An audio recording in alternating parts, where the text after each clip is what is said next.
programas de las provincias también existen. Tenemos que celebrar que el diario El Litoral cumplió 63 años el día 3 de mayo. El diario El Litoral es la continuación de lo que fue el diario La Provincia, propiedad de don Víctor Navaja Centeno y su familia. Yo participé en cierta medida de todo este trámite de nacimiento del diario El Litoral. Comentaba días pasados en un programa de televisión al que fui invitado que existía en Corrientes un diario durante el gobierno peronista hasta 1955, La Calle. Ese diario, al cerrarse, Corrientes quedó sin un medio importante, que era un medio gráfico. Si bien tenía una fuerte orientación favorable al peronismo, era un medio que daba trabajo y que informaba a su manera lo que acontecía en el país. Don Víctor Navajas compró ese diario peronista, digamos, y creó el diario La Provincia. El diario La Provincia, con la dirección de José Miguel Irigoyen. Estuvo un par de años, pero que, digamos, a la familia Navajas, o a don Víctor principalmente, que estaba en la plenitud de su vida, no le era fácil manejar o orientar el diario La Provincia desde el gobernador Virasoro, pese a que tenían, que eran propietarios del diario El Territorio de Misiones. Con el tiempo, al cerrarse el diario El Litoral, personalidades de Corrientes, entre ellas encabezadas por el doctor Jorge Bechetri Medina, me entrevistaron porque conocían mi vinculación tanto con la familia Navajas como con la familia de don Juan Romero y don Tito Félix, que era el periodista del diario La Mañana, que estaba por la calle Buenos Aires. El diario La Mañana era prácticamente el vocero del Partido Autonomista.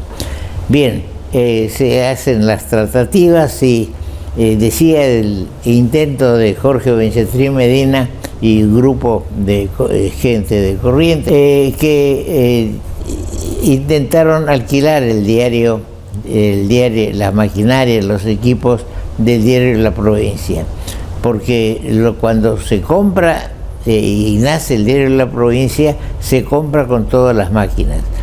Y bien, cuando don Víctor Navajas dispone el cierre del diario, rechaza las ofertas de alquiler de la maquinaria efectuada a través de Bechetri Medina, entonces comienzan las tratativas de venta.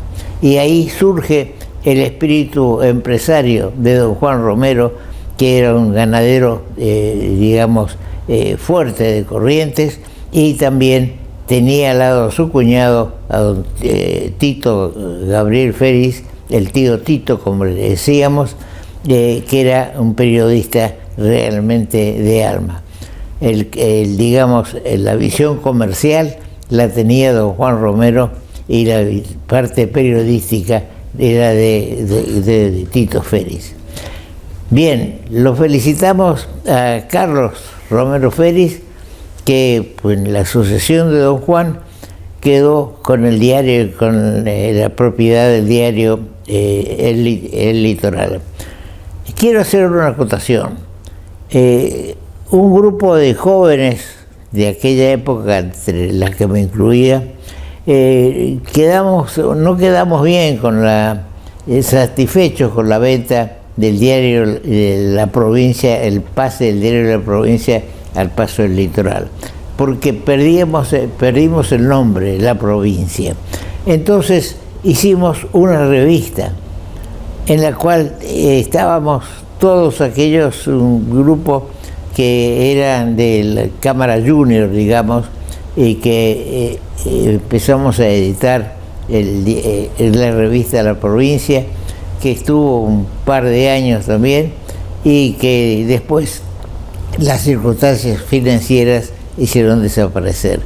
Pero reitero, el diario El Litoral, en manos de Carlos Romero Félix, está marcando rumbos en la información en Corrientes, y por eso le rendimos de acá nuestro homenaje, recordando sí que fui abogado de don Juan Romero, que era amigo tanto de él como de Tito Félix, y que esa idea de Juan Romero y de Tito Félix continuó después con la acción de Carlos Alberto Romero Félix. Vamos a un corte.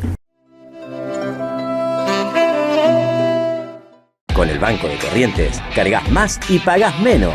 Llená el tanque con esta super promo.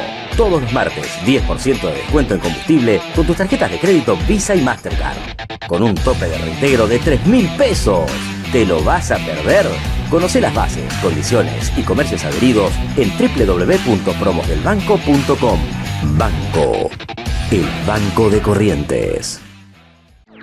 Hagamos una ciudad más limpia y sustentable.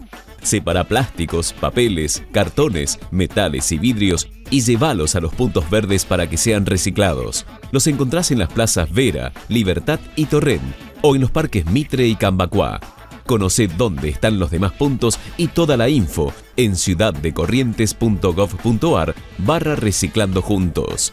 Municipalidad de Corrientes.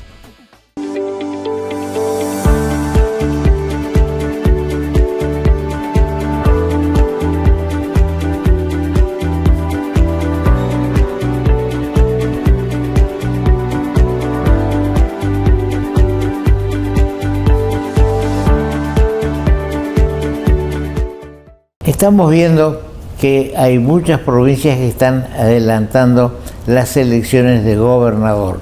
Corrientes, informamos una vez más, no elige este año gobernador, recién en el año 25, en 2025. Pero hay otras provincias que eligen gobernador y también autoridades legislativas, pero no siguen el movimiento, digamos, tradicional de que se hagan juntos las elecciones provinciales con las nacionales. El 50% de las provincias, es decir, más de 10 provincias, están haciendo sus elecciones provinciales con independencia del calendario electoral. ¿Por qué ocurre esto? Ya hubieron 2 elecciones en Neuquén y en Río Negro, y este domingo 7 hay elecciones en 5 provincias, en Misiones, en La Rioja, en Jujuy, también en Tucumán y en Tierra del Fuego. Y después, el domingo 14, Salta, Tucumán y San Juan. Acá tenemos repetido Tucumán, pero bien, es decir, que las provincias se están queriendo desprender del lastre que significa una elección nacional en estos momentos. Todas estas provincias son, gobernadas por el Frente de Todos.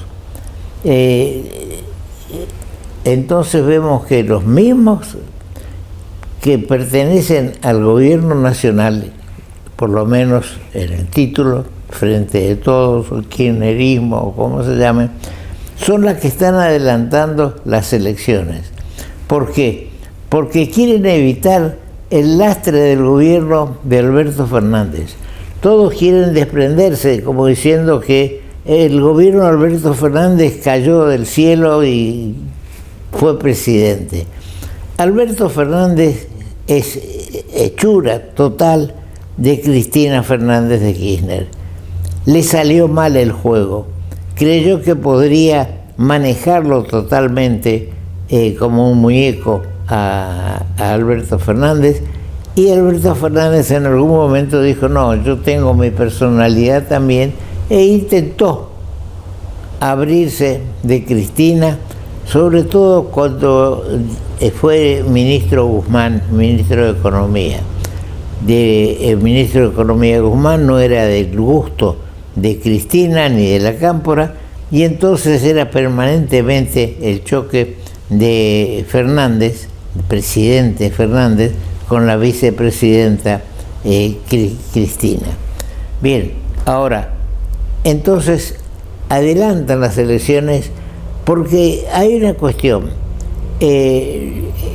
Estas provincias, estas 10 provincias, casi el 50, somos 14 provincias y 10 gobernaciones era en la Constitución, pero desapareció el territorio de los Andes, que se repartió entre Salta y Jujuy, pero apareció la ciudad autónoma de Buenos Aires, es decir, que seguimos siendo 24 jurisdicciones electorales.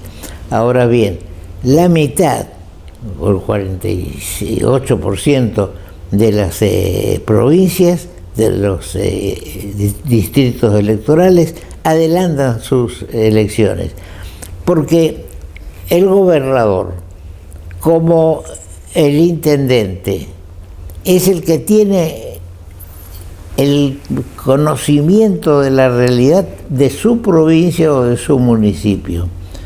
Entonces no quiere verse arrastrado en una boleta con un candidato a presidente que puede no gustar a su provincia. Tanto esto lo digo por el Frente de Todos como por Juntos por el Cambio. Ahora, Juntos por el Cambio, la única provincia que adelanta es Jujuy, donde Gerardo Morales, presidente de la Unión Cívica Radical, es el gobernador, pero no va por la reelección, va por la presidencia de la República. Bien, entonces, veamos que la mitad, vamos a tomar en cifras redondas, la mitad de las provincias va a elegir su gobernador entre el 7, ya eligió 2, entre el 7 y el 14. Hubo una maniobra con el INDEC, que el INDEC tiene que dar sus datos de pobreza, de inflación, el día 12.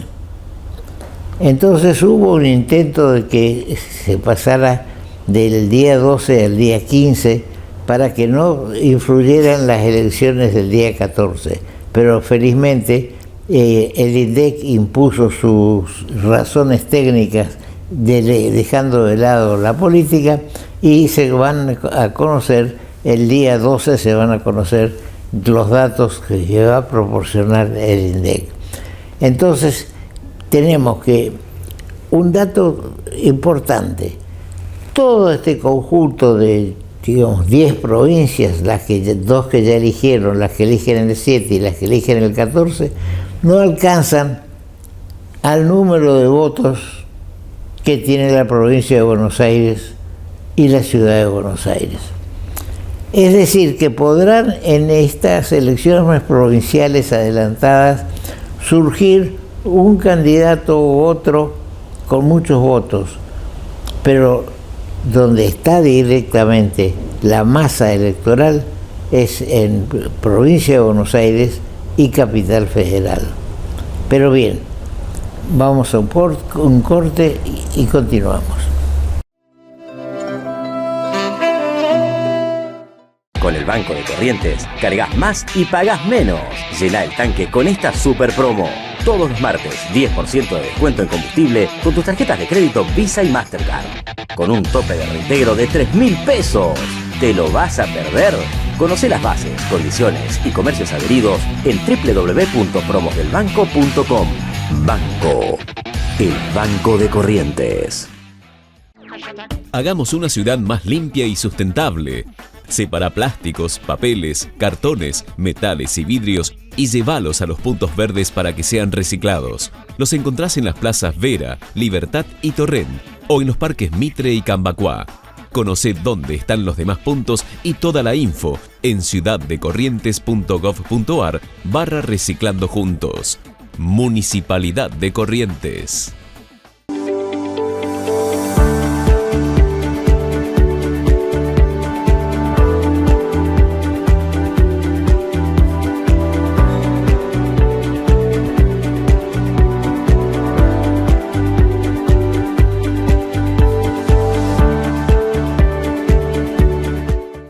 Otro elemento que hay que tener en cuenta es que los dos grandes frentes que creemos son hasta hoy los dos grandes frentes, Alianza, digamos, Juntos por el Cambio y Frente de Todos, están en una competencia, no quiero decir lucha, en una competencia para definir quién va a ser el candidato en las elecciones de las PASO del mes de agosto. En agosto son las elecciones de las PASO, las primarias, y en octubre son las que van a consagrar al presidente y vicepresidente de la Nación. Ahora bien, esta situación,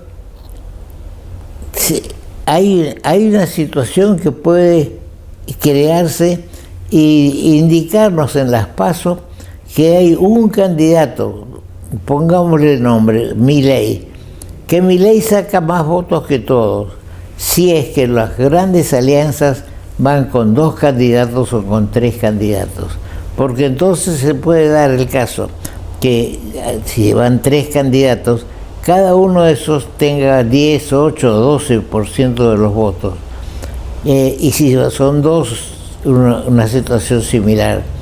Y Milei, que va solo, tiene 25% de los votos.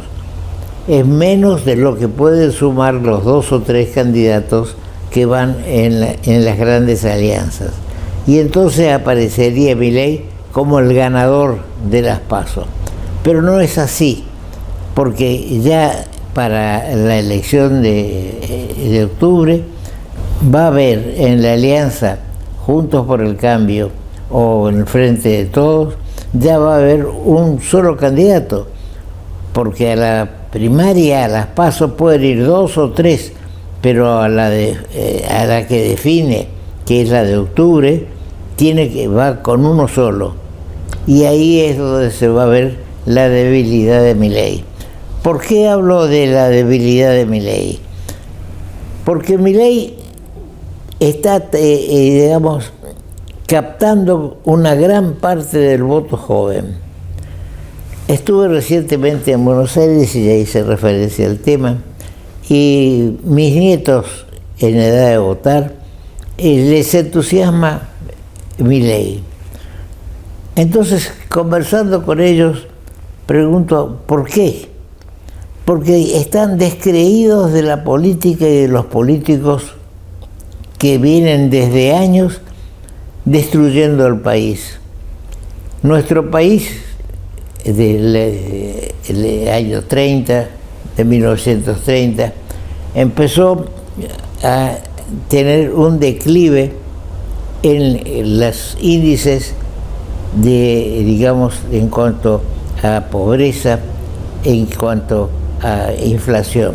Es decir, empezaron a subir más inflación, más pobreza.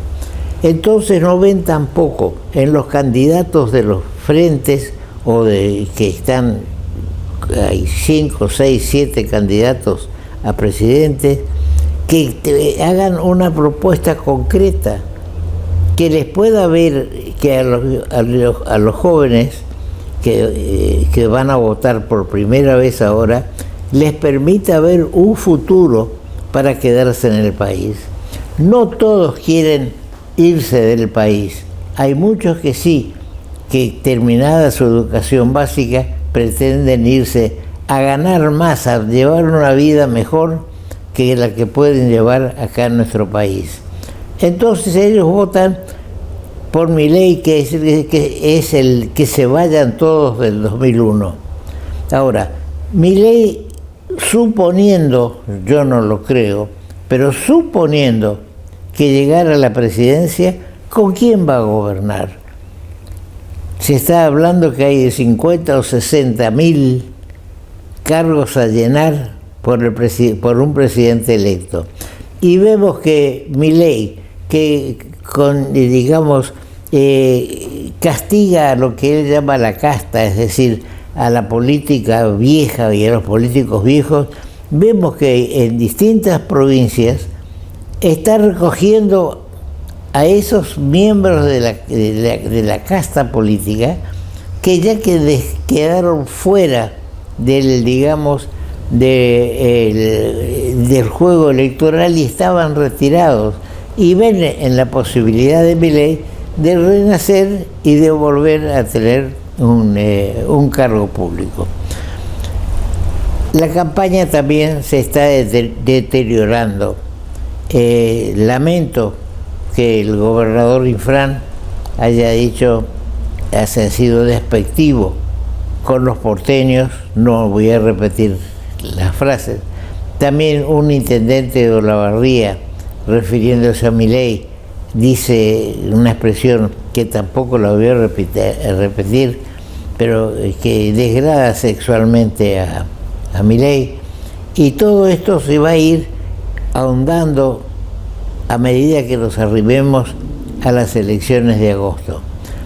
Por suerte acá tenemos elecciones en menos de 40 días, en el mes de junio, y vamos a tener unas elecciones para elegir autoridades legislativas, es decir, intendentes, concejales, y en algunos distritos se van a elegir constituyentes también. En los últimos años hay una mayor participación de la mujer en la vida política, al punto que en Corrientes tenemos que tener un hombre y una mujer en las listas legislativas, un hombre y una mujer, es decir, hay una paridad.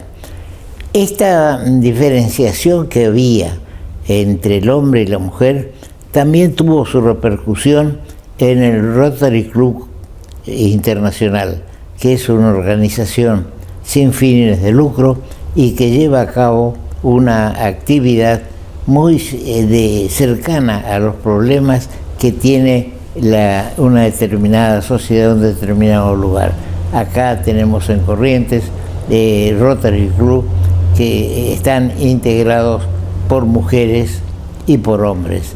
Pero vayamos cómo empezó esto. Tenemos una información que en 1987, el 4 de mayo, por un fallo de la Suprema Corte de Justicia de los Estados Unidos, se permitió o se obligó al acceso de las mujeres al sistema de Rotary. Es decir, hace más de 30 años. Recordamos, dice la información, que los clubes rotarios no pueden excluir de las mujeres como socias basándose en su sexo. Lo que se requiere para ingresar a un Rotary Club es que sea hombre o mujer, pero que tenga calidades humanas que le permitan participar de los ideales del Rotary Club. El Club de Rotario de California se constituyó el 28 de mayo después de la sentencia del Tribunal Supremo de Estados Unidos y se convirtió en el primer club de socias mujeres. Ahora bien, fíjese la evolución y la fuerza que tiene la presencia de las mujeres en el Rotary Club. La presidenta mundial de Rotary Club Internacional es precisamente una mujer, Jennifer Jones. Con esto quiero resaltar y adherirme a la participación de la mujer, no solamente en el tema de Rotary, del cual yo integro también el Club Corrientes Sur, sino que la mujer tiene que participar en las decisiones políticas. Hay que animarse, hay muchas mujeres de valor que no se animan a entrar en la política, pero sigamos lo resuelto por la Suprema Corte de Estados Unidos con relación al Rotary y también a la ley provincial que tenemos en cuanto a la que hay que alternar un hombre y una mujer en las listas legislativas, a tal punto que en las listas que se han presentado para estas elecciones de legisladores, tanto diputados como senadores, la encabeza sí un hombre, las encabeza un hombre salvo el Partido Comunista, que la candidata a senadora es una mujer, la primera. Ahora, en todas estas listas, las otras listas, la mujer está en segundo lugar, primero un hombre, la mujer en segundo lugar, otro hombre en tercer lugar, una mujer en el cuarto, es decir, que se mantiene la presencia de la mujer en las listas de legisladores. Bien, ya nos avisan que está cercano a nuestro estudio el doctor López de Simoni. Con el Banco de Corrientes, cargas más y pagás menos. Llena el tanque con esta super promo. Todos los martes, 10% de descuento en combustible con tus tarjetas de crédito Visa y Mastercard. Con un tope de reintegro de 3.000 pesos. ¿Te lo vas a perder? Conoce las bases, condiciones y comercios adheridos en www.promosdelbanco.com. Banco. El Banco de Corrientes. Hagamos una ciudad más limpia y sustentable. Separa plásticos, papeles, cartones, metales y vidrios y llévalos a los puntos verdes para que sean reciclados. Los encontrás en las plazas Vera, Libertad y Torrent o en los parques Mitre y Cambacuá. Conoce dónde están los demás puntos y toda la info en ciudaddecorrientes.gov.ar/reciclando juntos. Municipalidad de Corrientes.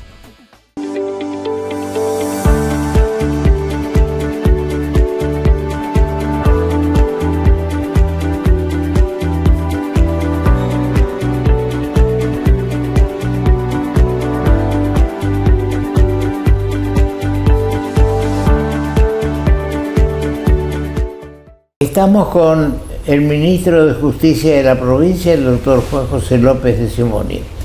El doctor Juan José López de Simoni fue anteriormente ministro de Seguridad y durante su gestión como ministro de Seguridad, el gobernador Valdés y la acción del ministro de Seguridad, se inauguró en Corrientes una cárcel que podemos decir que es modelo en el país. Es una gestión que me es grato destacar, porque yo he presentado cuando fui legislador un proyecto para que se hiciera una cárcel tanto acá como en el interior de la provincia. Bien, Juan José, bienvenido a nuestro programa. Es un hecho importante el que se cumplió durante tu gestión como ministro de Seguridad, sin ninguna duda con el apoyo del gobernador de la provincia. ¿Qué consecuencias podés destacar de la creación y la puesta en marcha de la nueva cárcel en San Cayetano? Bueno, doctor, primero gracias por la invitación, es siempre un gusto estar en su programa. Yo quisiera destacar que en primer lugar se ha modificado una situación que era absolutamente ya insostenible desde varios puntos de vista. En primer lugar, desde el punto de vista de lo que debe ser una unidad penitenciaria, que como bien lo sabés, según nuestra Constitución es para seguridad y no para castigo de los reos, así lo dice nuestra Constitución. Eso significa que haya que tener un ámbito adecuado para que aquellas personas que deban cumplir con una condena lo puedan hacer en las condiciones que establece no solo nuestra Constitución, sino también los tratados internacionales a las que adhirió nuestra Constitución, Convención de Derechos Humanos y demás. Así que, teniendo en cuenta todo eso, Y teniendo en cuenta que esta unidad penitenciaria número 1 es la más antigua de nuestra ciudad y databa del año 1888. La de 3 de abril. La de 3 de abril, la que está debajo del puente, la que todos veíamos y que por supuesto no era el lugar. Primero, por las condiciones en las que ya estaba ese antiquísimo edificio. Segundo, porque estaba ya en el centro de la ciudad. Así es. Y tercero, como digo, porque no soportaba el más mínimo estándar de lo que son las exigencias de los tratados internacionales, la Constitución y las leyes. De modo que ha sido una decisión del gobernador Valdés muy, yo diría, valiente en términos políticos. Valiente porque, a ver, siempre es mucho más redituable en términos políticos, de política de gestión, dedicarse a la construcción de otras obras, ¿no? Y que los presos se arreglen. Claro, y eso no se compadece con nada de lo que los antecedentes que señalaba recién y con lo que debe ser una obligación del Estado de cuidar, es decir, cuidar en el sentido de alojar en las condiciones que debe ser, ¿no? A quienes deben cumplir una condena, deben pagar su deuda con la sociedad, lo que no significa que no carezcan de otros derechos, es decir, tienen que cumplir con la condena que le ha sido impuesta, pero eso no quiere decir que esas personas que están condenadas por un delito no tengan otros derechos. Entonces, eso quiere decir tener condiciones dignas de detención, cumplir con lo que está establecido en términos de lo que representa un instituto como el que se hizo, esa decisión de construir esa nueva unidad penitenciaria en San Cayetano, con los más modernos estándares, ha sido realmente una decisión que ha traído grandes ventajas. Primero, en la condición de la detención, como estamos diciendo. Esa es una unidad penitenciaria que además se hizo en medio de la pandemia. Eso quiero recordarte, Toto. Se hizo en medio de la pandemia. Eso significó que se haya trabajado aún cuando yo creo que habrá estado parado 15 días la obra, pero la decisión fue continuar, porque son megas obras que de paralizarse nunca más se hubiera podido, hubiera sido muy, muy difícil y a un costo elevadísimo, claro, poder reiniciar. Así que la decisión del gobernador Valdés fue continuar con las obras y en un lapso de 30 meses se construyó y son 18.000 metros cuadrados, casi dentro de 20 hectáreas en San Cayetano, donde se encuentra esta unidad y bueno, y hoy está funcionando y ya. Ahora, en San Cayetano hay otros institutos penales. Sí, está la unidad de procesados, la número 6, y también está el Centro de Contención Juvenil de menores en conflicto con la ley penal. Así que bueno, eso es, hay unas 100 hectáreas allí y la idea que se tiene es que ahí se pueda llevar adelante una especie de ciudad judicial, penitenciaria, mejor dicho, donde eventualmente en el futuro pueda, si el gobierno nacional así lo dispone, ser un ámbito propicio también para la construcción de una unidad penitenciaria federal, que sería lo que está faltando. ¿Hay pendiente una cuestión con una Sí, unidad federal? Sí, eso es una necesidad ya, atento a lo que representa el trabajo de las fuerzas de seguridad nacional, Gendarmería, Policía Federal, Prefectura, sobre todo en delitos federales como el narcotráfico, que en esta zona, por supuesto, ya sabemos que es importante y que hay que tener todas las herramientas como para enfrentar esa temática, y una de ellas, sin duda, es contar con un lugar de detención para poder tener un ámbito, ¿no? Ahora, uno escucha o lee Ministerio de Justicia y hay muchos que asocian el hecho que sea Ministerio de Justicia con la justicia, digamos, con el Poder Judicial. Con el Poder Judicial. Sí. ¿Cómo es la relación del Poder Judicial con el Ministerio de Justicia que es del Poder Ejecutivo? Bueno, la relación es una relación interpoderes. El Ministerio de Justicia, que hoy represento, está dentro de la órbita del Poder Ejecutivo, es decir, del Poder Ejecutivo provincial, del gobernador. y la relación con el Poder Judicial es el ámbito donde se gestionan situaciones que competen mutuamente. Por ejemplo, la puesta en marcha de los códigos es una tarea que le compete al Poder Judicial. El Poder Legislativo ha sido quien sancionó las reformas de todos los códigos procesales, ¿no? El Código Procesal Civil, Penal, todo esto se sancionaron en estos 2 últimos años. Código de Familia, Código Procesal Administrativo, y ahora está en tratamiento en diputados también la Ley Procesal Juvenil. Así que toda la puesta en marcha de esa nueva legislación corresponde al Poder Judicial, pero también al Poder Ejecutivo. Nosotros tenemos que trabajar en conjunto allí, y esa es la tarea que le corresponde al Ministerio en su relación con interpoderes, con el Poder Judicial, entre otras, porque después también hay otras actividades que llevamos adelante. Por ejemplo, en el tema de los hogares de niños, que desde el año pasado ha sido transferido a la órbita del Ministerio de Justicia. Antes estaban en el Ministerio de Desarrollo, y eso también tiene una vinculación con la justicia, porque esos niños que están institucionalizados, vulnerados de derechos, a los cuales hay que restituirles sus derechos, si bien están en el ámbito del Poder Ejecutivo, estos hogares están bajo la órbita del Poder Judicial. Todos esos niños están institucionalizados por orden del Poder Judicial. Entonces intervienen las asesorías de menores, el juez de familia, por supuesto, con el nuevo Código de Familia, y allí está también la relación que debemos tener interinstitucional, interpoderes, entre el Poder Judicial y el Poder Ejecutivo a través del Ministerio de Justicia. Ahora, el Código Procesal Penal se estaba aplicando por circunscripciones judiciales.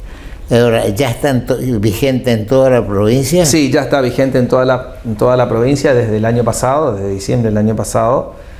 El último ámbito que se instrumentó, que entró en vigencia, fue en la circunscripción número 1, que corresponde a la capital. Así que ya está vigente plenamente el Código Procesal Penal en toda la provincia, y es un tema que, bueno, por supuesto, implica poner en marcha un nuevo sistema, que es el sistema de la oralidad, de la inmediación, el sistema adversarial, que representa un cambio de paradigma de lo que era el antiguo Código Procesal Penal, inquisitorio. Hoy existe un juez de garantías, y el fiscal es el director de la investigación.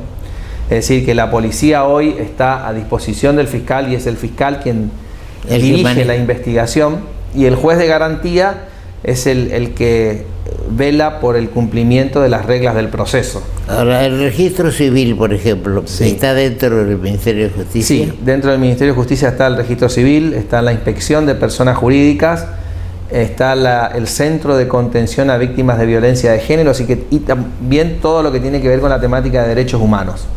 El tema de adicciones, el tema de trata, de lucha contra la trata, el tema del reconocimiento de derechos, regularización dominial de los asentamientos. Toda esa tarea la lleva adelante la Secretaría de Derechos Humanos, que depende también del Ministerio. Había una aspiración de los veteranos de Malvinas de que su documento de identidad los identifique. ¿Eso se llevó adelante? Sí, bueno, estuvimos allí en el Centro de Combatientes, aquí en la ciudad capital, donde se llevó a cabo un operativo con el registro civil y todos los excombatientes que concurrieron allí, en cumplimiento de una disposición del Ministerio de Defensa, una disposición también del Registro Nacional de las Personas, que aquí la cumplió el Registro Provincial de las Personas, vinculadas al DNI, al nuevo DNI que tienen los excombatientes, en donde consta su calidad de tal. Es decir, allí consta su calidad de excombatientes en el nuevo DNI que se le tramitó ahora, y de esa manera ya ellos tienen, por un lado, el reconocimiento inmediato, claro, de quiénes son y que son excombatientes, lo que les exime de presentar seguramente otra documentación o otro trámite y otro trato. Así que estaban muy contentos de poder recibir esto. Y yo les decía, cuando hablaba con ellos allí, que para el gobierno provincial, tanto el doctor Valdés que personalmente los recibe, los contiene, les da su afecto, y creo que es el afecto de todo el pueblo de Corrientes hacia todos los excombatientes. Y esa política de Estado instrumentada en el gobierno provincial se divide o se multiplica en distintas acciones. Se multiplica mejor, más que se divide. Se multiplica en distintas acciones. Una de ellas las cumplimos hoy con esto del registro civil en el centro de combatientes. También estuvieron en Malvinas hace poco un contingente, el tercer contingente de soldados y combatientes que regresaron a las islas a estar allí, a cumplir con, muchos dicen, con poder de alguna manera recuperar su vida y sanar heridas de alguna manera. Así que esa es una política del gobierno provincial que se viene ya por tercer año. Se interrumpió en la pandemia. Siendo ministro de Seguridad me tocó gestionar, por supuesto por disposición del gobernador Valdés, el viaje de 2 contingentes. Sí, después se interrumpió y este año se retomó. Yo soy de la época en que el servicio militar era obligatorio. Sí. Y llego a la conclusión de que, de acuerdo a la instrucción militar que yo recibí durante 14 meses, Sí. que nuestros soldados fueron con casi nula instrucción militar. Fueron a hacer número y a morir por la patria sin tener la instrucción necesaria. En general soy crítico no del deseo de que las Malvinas son argentinas, sino soy crítico de la forma como se llevó a cabo todo ese proceso, que no es motivo ahora de análisis.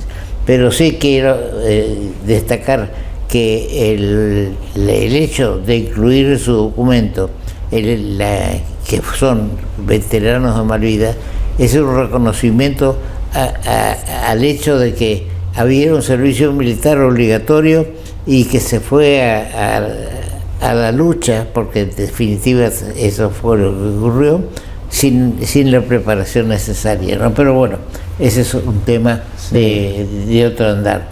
Ahora, se habla mucho del hecho de que en los establecimientos carcelarios o penitenciarios hay hechos de tortura o de malos tratos y demás. Hay una comisión nacional vinculada con este tema. ¿Eso cómo se encuadra dentro del Ministerio de Justicia? Bueno, estuvieron la semana pasada reunidos conmigo, los recibí en mi despacho y me habían pedido una audiencia, la Comisión Nacional de Prevención contra la Tortura. En realidad habían estado recorriendo varios organismos provinciales, el Ministerio de Seguridad, tengo entendido que estuvieron también con el jefe de policía, el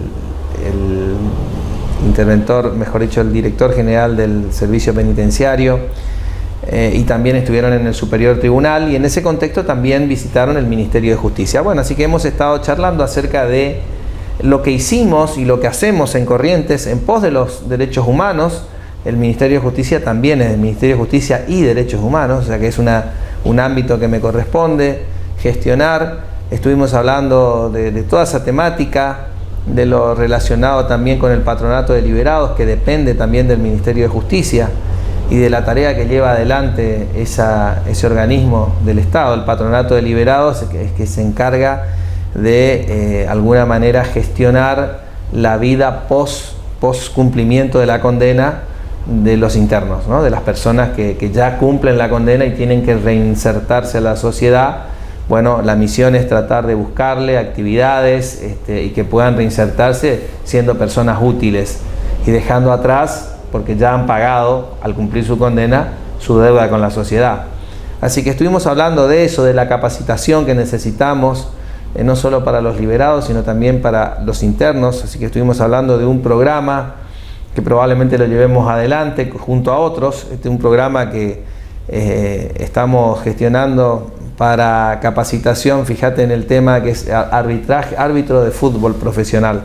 Ajá. Sabes que parece, no sé, parece un tema menor quizás, pero yo entiendo que no. Me refiero a la instrucción de preparar a una persona para que pueda ser árbitro. Vos sabés que en Corrientes se juega al fútbol en muchísimas divisiones, no solo en la liga, sino en asociaciones de profesionales. Yo mismo juego al fútbol con los abogados. Así que hay una gran cantidad. Y vos sabés que uno de los problemas que existe es que no hay referees suficientes, no hay árbitros. Así que vino una persona, un instructor de AFA,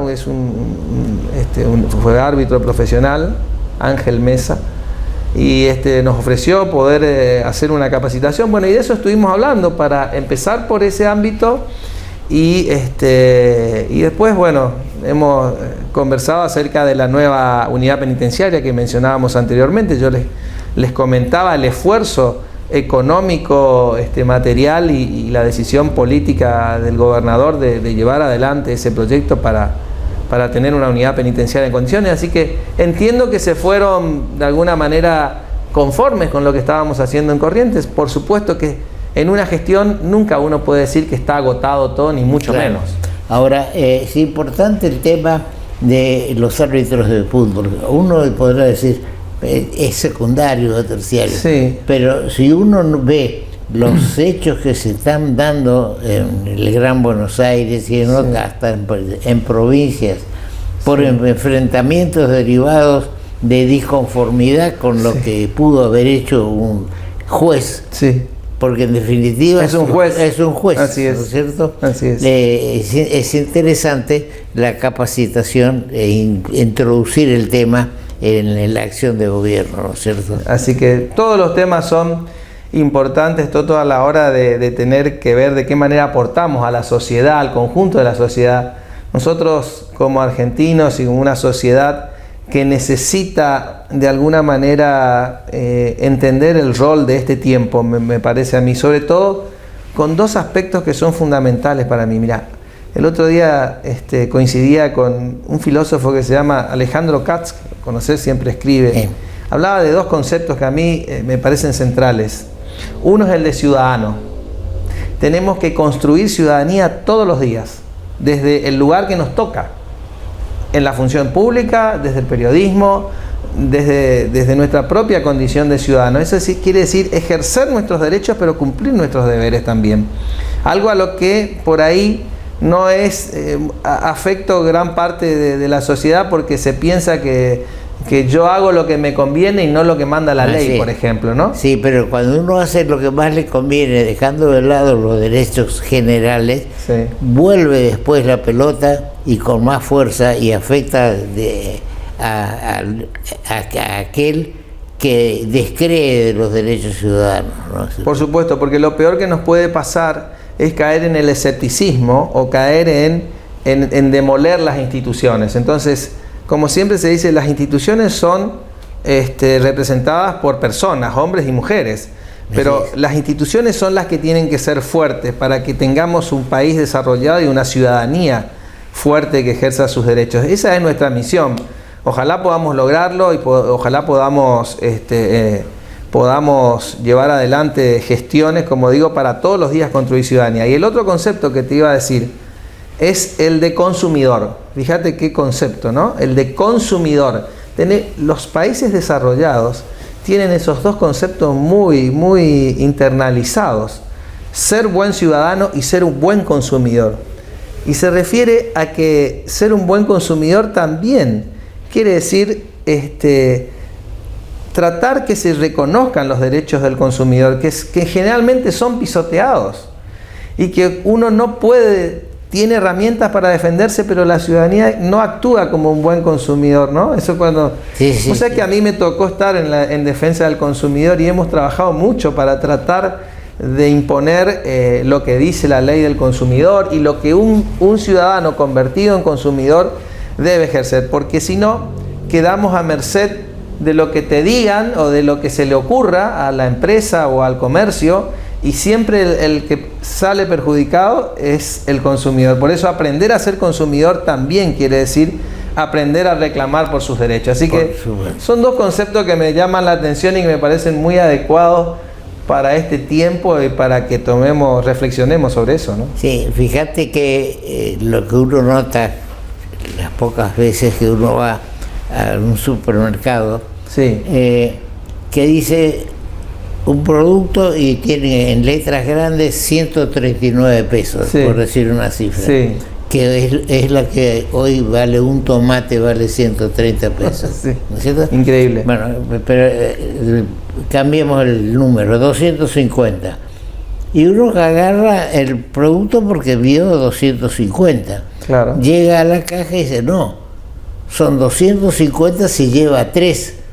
Pero el que aclara que dice que se lleva 3 Está chiquito. está en chiquito. Claro, en letra y uno minúscula. claro, entonces uno va atraído por los 250, Sí. que le gusta el producto, me llega en la caja y son 750 equivalentes. Esa es publicidad engañosa. Eso es publicidad engañosa. Y el organismo que tiene que defender, que es la Dirección de Comercio y Defensa del Consumidor, tiene los inspectores como para que cuando un ciudadano se encuentra con un consumidor, mejor dicho, se encuentra con esa circunstancia, debe hacer valer su derecho y le debe exigir que le cobren lo que dice la góndola y no lo que le diga el de la caja o cualquiera. Claro. Y ahí tiene que intervenir la Dirección del Consumidor para o administrativamente iniciar un procedimiento que pueda terminar con una eventual aplicación de una multa, ¿no? Sí, en cualquiera de los supermercados ocurre eso. Cuando lo lógico sería decir que 250, sí, es decir, que el llevar 3 bien pero esté bien especificado. claro. Bien Sí, por claro, supuesto. que uno lo puede hacer. Otra cosa es que los precios, mirá, estábamos hablando del consumidor, pero es un tema interesante. Los precios, los comercios deben exhibir los precios de los productos en las vidrieras, por ejemplo. Aquel comercio que no que no señale debidamente y claramente el precio del producto está incumpliendo la ley de defensa del consumidor y puede ser pasible la aplicación de una sanción. Por eso, ¿sabes cómo aparecen muchos para tratar de eludir esa responsabilidad? Ponen vidriera en preparación. Sí. Como para que si alguien va a la defensa del consumidor, ya no, mire, estamos... Esas son algunas de las tretas que suelen usar. Bueno, lo aprendí estando ahí en ese ámbito. Ahora a lo mejor todo este problema de compras diarias y demás se mejore con el billete impreso de 2000. Ah, sí. Que uno piensa y salimos o entramos en el tema, sí, porque nos afecta a todos. Uno piensa, y no se pueden hacer los billetes en nuestro país, resulta que lo vamos a hacer en España, en París, en Francia. Sí. Ya años atrás hubo la provincia de Córdoba, sí, mandó a hacer unos billetes a Chile. Sí. Y hubo un problema iban a buscar los billetes en el avión de la provincia, y algunos decían que un avión se perdió cargado con billetes, ¿no es cierto? Ah, sí. Ahora el avión entró al aeropuerto libre y culpa y cargo, pero sin carga. Son cosas que pueden siempre el delito va más adelante que la justicia sí, viene después, ¿no es cierto? Así es. Bien, Juan José, muchas gracias por tu visita y bueno, estamos a disposición de lo que creas vos o el gobierno que es necesario difundir, bueno, porque es la función del periodismo, sí, entrar a poner a disposición del pueblo las cosas más importantes. Por supuesto, creo que es un rol fundamental el de poder difundir lo que se hace, lo que se gestiona, y te quiero agradecer porque siempre es un placer poder conversar contigo en este ámbito donde podemos reflexionar incluso hasta de distintas cuestiones, así que gracias por la invitación y siempre un gusto estar acá. Bien, muchas gracias. Con el Banco de Corrientes, cargas más y pagas menos. Llena el tanque con esta super promo. Todos los martes, 10% de descuento en combustible con tus tarjetas de crédito Visa y Mastercard. Con un tope de reintegro de 3.000 pesos. ¿Te lo vas a perder? Conocé las bases, condiciones y comercios adheridos en www.promosdelbanco.com. Banco, el Banco de Corrientes. Hagamos una ciudad más limpia y sustentable. Separa plásticos, papeles, cartones, metales y vidrios y llévalos a los puntos verdes para que sean reciclados. Los encontrás en las plazas Vera, Libertad y Torrent o en los parques Mitre y Cambacuá. Conocé dónde están los demás puntos y toda la info en ciudaddecorrientes.gov.ar/reciclando juntos. Municipalidad de Corrientes.